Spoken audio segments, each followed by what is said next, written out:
और लोकतंत्र का चौथा स्तंभ कोई है तो आप लोग हैं। इस उम्मीद से, इस आशा से ये बड़े बिंदु आपके समक्ष रख रहा हूं कि बड़ी निर्भीकता से ये सवाल पूछे जाएंगे। तो सबसे पहले बात करते हैं किसानों की, गन्ना किसानों की। और ये मेरी जिम्मेदारी है, भारतीय जनता पार्टी की जिम्मेदारी है कि अपना रिपोर्ट कार्ड प्रस्तुत करें पहले तथ्यों को, और उसके बाद कुछ सवाल भी पूछे जिनका उत्तर आपको कभी नहीं मिलेगा, ये मुझे पता है। गन्ना किसानों का भुगतान जब हमारी सरकार आई तो करीब 11,000 रुपए बकाया था, 11,000 करोड़ रुपए। और ये 11,000 करोड़ रुपए का भुगतान भी भारतीय जनता पार्टी की सरकार ने किया, और पिछले 5 वर्षों में 1.5 लाख करोड़ रुपए का भुगतान भी किया गन्ना किसानों को। और सबसे प्रमुख बात यह है कि अन्न संकल्प करने वाले, उनके लिए जनता ये कह रही है ऐसा कोई सगा नहीं जिसे अखिलेश जी ने ठगा नहीं। अखिलेश जी, आपने अन्न संकल्प लिया,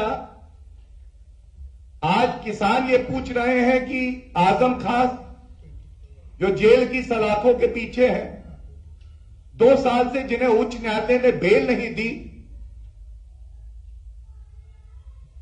जिनके परिवार के ऊपर, और ये लिख लीजिए, ये तथ्य रोंगटे खड़े कर देगा, जिनके परिवार के ऊपर 165 मुकदमे चल रहे हैं, 165 मुकदमे चलते हैं, और किसानों की जमीन जो हड़पता है, जो जेल में है, उसको टिकट दिया जाता है कि तुम जेल से चुनाव लड़ो, हम तुम्हारे पीछे खड़े। उनके पुत्र अब्दुल्ला, वो बेल पे बाहर आए हैं, किसानों की जमीन हड़पने के लिए बाहर आए हैं। जेल और बेल करना चाहते हैं विकास को डीरेल, लेकिन उत्तर प्रदेश की जनता ये होने नहीं देगी। और देखिए, ये स्पष्ट कर दूं, ये मेरे हाथ में 2012 का समाजवादी पार्टी का मैनिफेस्टो है। 2012 में उत्तर प्रदेश की जनता ने समाजवादी पार्टी की सरकार बनाई। प्रश्न नंबर 5, क्या वादे किए थे? वादे किए किसने पूरे किए, किसने दिखाता? वादा है और पढ़ रहा हूं, लागत मूल्य का 50% उसमें जोड़कर जो राशि आएगी वे विभिन्न फसलों का न्यूनतम समर्थन मूल्य होगा। वादा किया इन्होंने, पूरा नहीं हुआ। लेकिन स्वामीनाथन जी के शब्द हैं कि मैं आभारी हूं देश के प्रधानमंत्री श्री नरेंद्र मोदी जी का, जिन्होंने एमएसपी 1.5 गुना किया। 2006 में स्वामीनाथन कमीशन रिपोर्ट आई, 8 साल तक झंडे बस्ते में डाली कांग्रेस की केंद्र की सरकार, और यह समाजवादी पार्टी का मैनिफेस्टो। वादा किया समाजवादी पार्टी ने, पूरा किया भारतीय जनता पार्टी की सरकार। दूसरा वादा इसी में पढ़ रहा हूं, किसानों के कर्ज माफ करने की व्यवस्था की जाएगी। ये बात मैं गर्व से कह सकता हूं, आदरणीय मुख्यमंत्री योगी आदित्यनाथ जी ने 36,000 करोड़ रुपए का कर्जा किसानों का माफ किया। लगभग 87 लाख 87 लाख किसान परिवार लाभान्वित हुए। वादा उनका पूरा किया हमने। तीसरा वादा इन्होंने किया था कि बीमा करेंगे किसानों की फसल का। मत भूलिएगा, किसानों की फसल नष्ट हुई और 1 रुपए का मुआवजा चेक से दे रहे थे अखिलेश यादव मुख्यमंत्री। चेकबुक छपवाने की कीमत ज्यादा होगी, किसान को अपमानित करके 1 रुपए का मुआवजा दे रहे थे। फसल बीमा योजना में 2208 करोड़ रुपए की क्षतिपूर्ति करी गई। ये क्या दिखाता है? ये सवाल उठाता है कि उत्तर प्रदेश की जनता को चाहे सत्ता में हो चाहे विपक्ष में हो, केवल नकारात्मक राजनीति करेंगे और ठगने का काम करेंगे। अपना मैनिफेस्टो पढ़िए, ये वादे क्यों नहीं पूरे हुए ये बताइए। हमने तो बताया, हमने वादे आपके भी पूरे किए और उसको आगे बढ़ा के जो वादे हमारे थे उसको भी पूरा किया। रिकॉर्ड चीनी उत्पादन हुआ 427 लाख टन। 20 चीनी मिल ऐसी हैं जिनका आधुनिकीकरण किया गया। इनके समय में, जब मैं इनके कह रहा हूं, सपा और बसपा में 21 चीनी मिलें बंद हो गई। उद्योगपतियों को बेच दी जाती थी और कमीशन खोरी में रुपया वापस लिया जाता था। ये पहला मुद्दा मैं समझता हूं कि बड़ा ही महत्वपूर्ण था। दूसरा मुद्दा कानून व्यवस्था।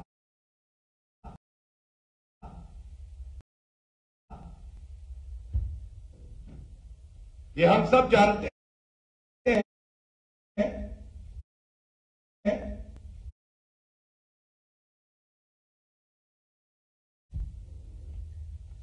किस तरह से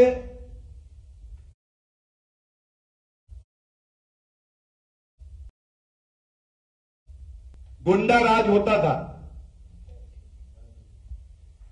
और उसको राम राज्य बनाया तो आदरणीय मुख्यमंत्री योगी आदित्यनाथ जी ने बनाया। वर्दी आजम खां की भैंसे ढूंढने तो जा सकती थी, लेकिन महिला की अस्मिता के लिए खड़ी नहीं हो पाती। इसमें वर्दी का दोष नहीं था, हुक्म ऊपर से आता था। जो नेता जेल में है वो अपने जूते साफ करवाते थे। आज वर्दी का रसूख देखिए। वर्दी का रसूख ये है, जिनको ये बड़ा डॉन, माफिया, बाहुबली कहते थे, आज वो जेल की सलाखों के पीछे है। 2000 करोड़ रुपए की संपत्ति जब्त हुई है इन अपराधियों की।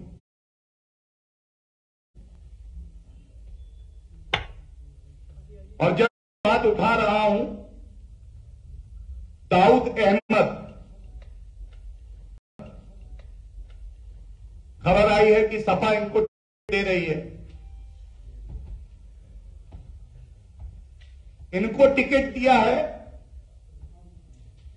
जिनकी 100 करोड़ रुपए की अवैध संपत्ति पे बुलडोजर चलाया, गिराई गई भारतीय जनता पार्टी की सरकार। संदेश साफ है, एक तरफ अवैध संपत्ति रखने वाले कानून के तहत उन पे कार्रवाई होगी और दूसरी तरफ सपा की पंचर साइकिल पे जो अपराधी बैठे हैं उनको कहा जा रहा है चिंता ना करना, हम तुम्हारे पीछे खड़े। और इसी तरह से हम सबने देखा, बोटी कर देंगे, सपा में एंट्री हो जाती है। हमने ये भी देखा, जो पलायन करा रहे थे कैराना में, जो ये कह रहे थे कि एक धर्म विशेष के लोगों से कुछ मत लेना, उनको टिकट कौन देता है? समाजवादी पार्टी। और ये कोई नहीं भूलेगा किस तरह से पश्चिमी उत्तर प्रदेश में मुजफ्फरनगर दंगे हुए, ये वो दाग है जो उत्तर प्रदेश की पावन भूमि पर लगाया गया। और ये दंगे वो दंगे थे जिसमें जाट समुदाय को भारी ठेस लगी। ठेस क्यों लगी मैं बताता हूं। घर की महिलाओं के साथ दुराचार हो, गलत व्यवहार हो, आरोपी पकड़ा जाए, पुलिस पकड़ ले, सपा के मंत्री फोन करके कहते हैं छोड़ दो, क्योंकि जो अपराधी हैं वो तो हमारे धर्म के हैं। और सबसे ज्यादा दुख की बात है, अपराधी अपराधी होता है।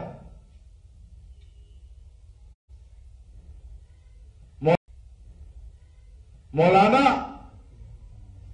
नजीर थे, उनको चार्टर्ड प्लेन भेजा गया लखनऊ से। चार्टर्ड प्लेन में बैठ के आए और अखिलेश यादव मंत्री थे, उनको कालिदास पार्क बुलाया और वहां बातचीत। आज ये गर्व से कह सकते हैं कानून का डर है, वर्दी का रसूख है। जो भय का वातावरण था उत्तर प्रदेश में, उसको खत्म किया है और किसी की हिम्मत नहीं है कि वो उत्तर प्रदेश में दंगा कर सके। ये बदलाव आया और उत्तर प्रदेश इस बदलाव का साक्षी है।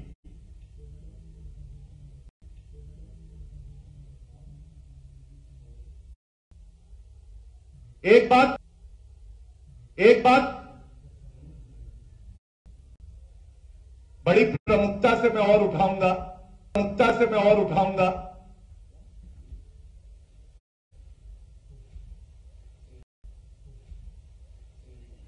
कोई विपत्ति आए, महामारी आए तो ये परीक्षा होती है मुख्यमंत्री की।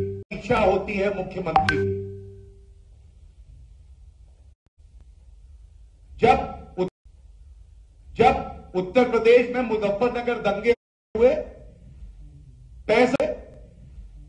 65,000 हमारे भाई बहन बच्चे सर्दी के दिनों में टेंट के नीचे थे, पलायन हो रहा था। और एक मुख्यमंत्री का दायित्व तो यह है कि दुख बांटे, सुनिश्चित करे कि जो पीड़ित परिवार है वो घर जा सके। लेकिन उस वक्त अखिलेश यादव जी सफाई महोत्सव में आनंद ले रहे थे और इसके विपरीत कोविड की महामारी आती है। उत्तर प्रदेश के कर्मठ, कर्तव्य परायण मुख्यमंत्री योगी आदित्यनाथ जी ये सुनिश्चित करते हैं कि हर घर तक मुफ्त में राशन पहुंचे, कोई भूखा ना सोए। और ये सोच का फर्क है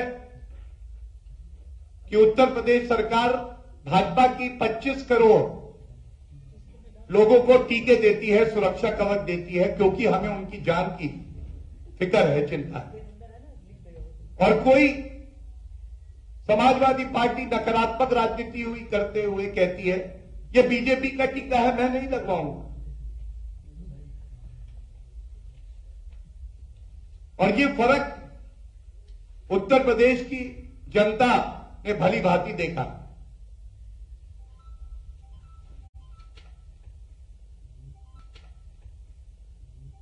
एक बात कहना बड़ा आवश्यक है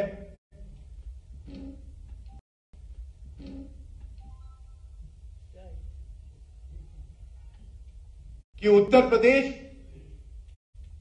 विकास की राह पे चल रहा है।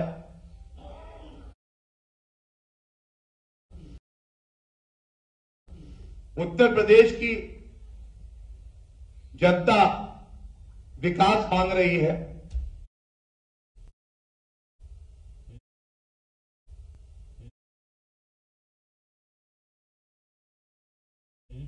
और जो जेसीबी लेके गड्ढे करते थे वो सतर्क हो जाएं।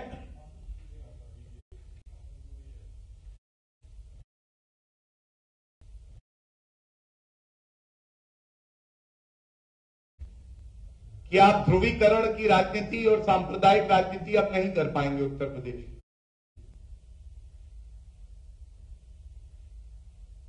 बात होगी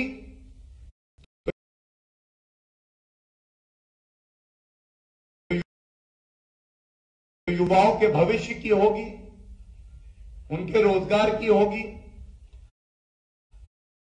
स्वास्थ्य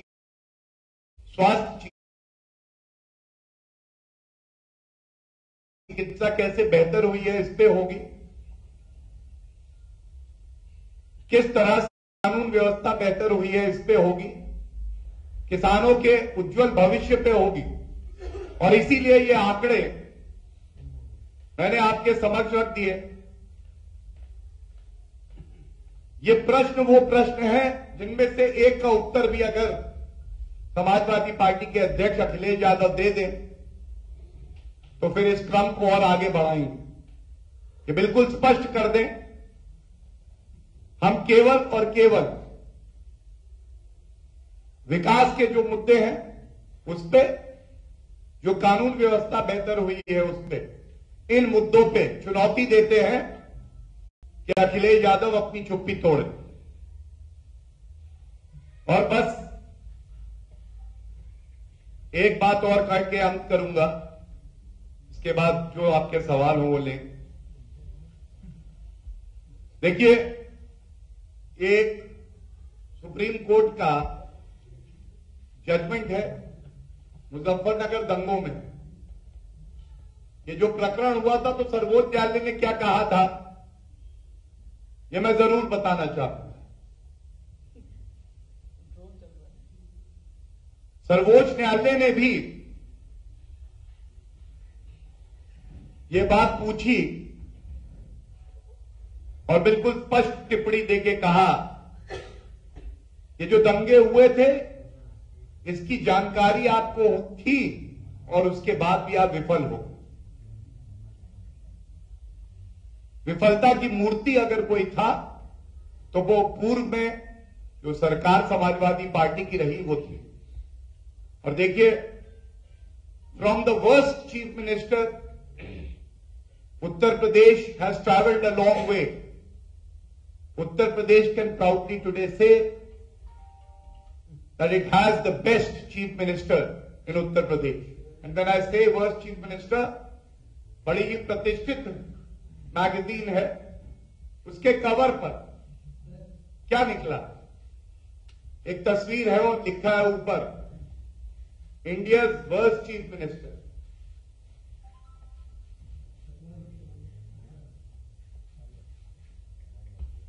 ये जो सारे तथ्य आपके समक्ष रखे, ये मैंने आंकड़ों के साथ रखे और मैं ये उम्मीद करता हूं कि जो प्रश्न हमने इस मंच से उठाए हैं उनमें से किसी एक का उत्तर तो हमें जरूर मिलेगा। धन्यवाद।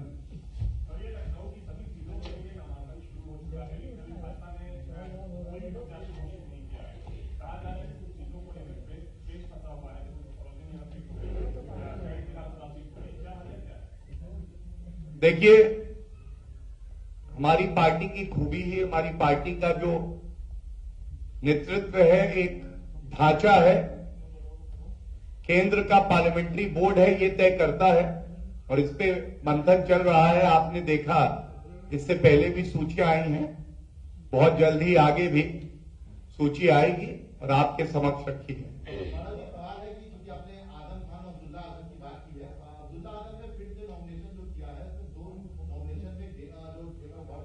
एक में 31 साल है, एक में 32 साल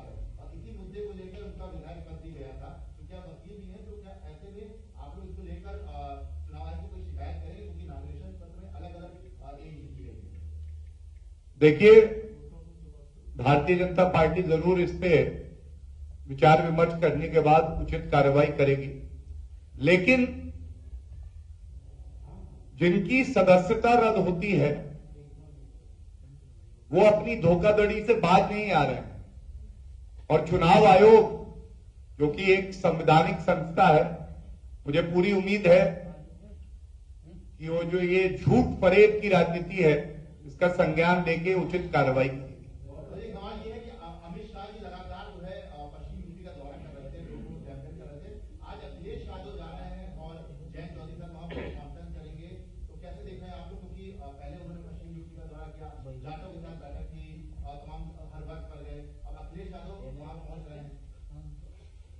देखिए, जैसा मैंने कहा कि जाट समुदाय का एक भावनात्मक जुड़ाव भारतीय जनता पार्टी से है। 18 ऐसे हमारे प्रत्याशी हैं जो जाट समुदाय से आते हैं और सपा ने केवल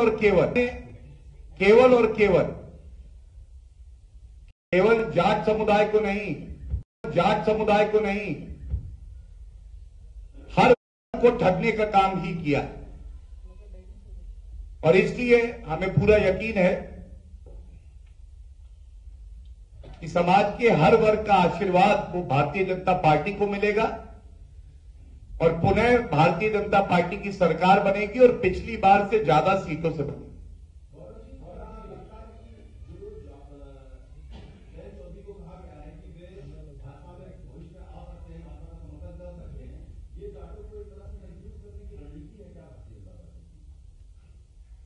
देखिए, भारतीय जनता पार्टी क्लैरिटी का पर्याय है और कंफ्यूजन अगर कहीं है तो वो विपक्ष में है। कोई किसी को कंफ्यूज नहीं कर सकता है। चुनाव अपने कार्य पे, अपनी प्रतिबद्धता पे लड़ा जाता है और जनता बहुत समझता है। लास्ट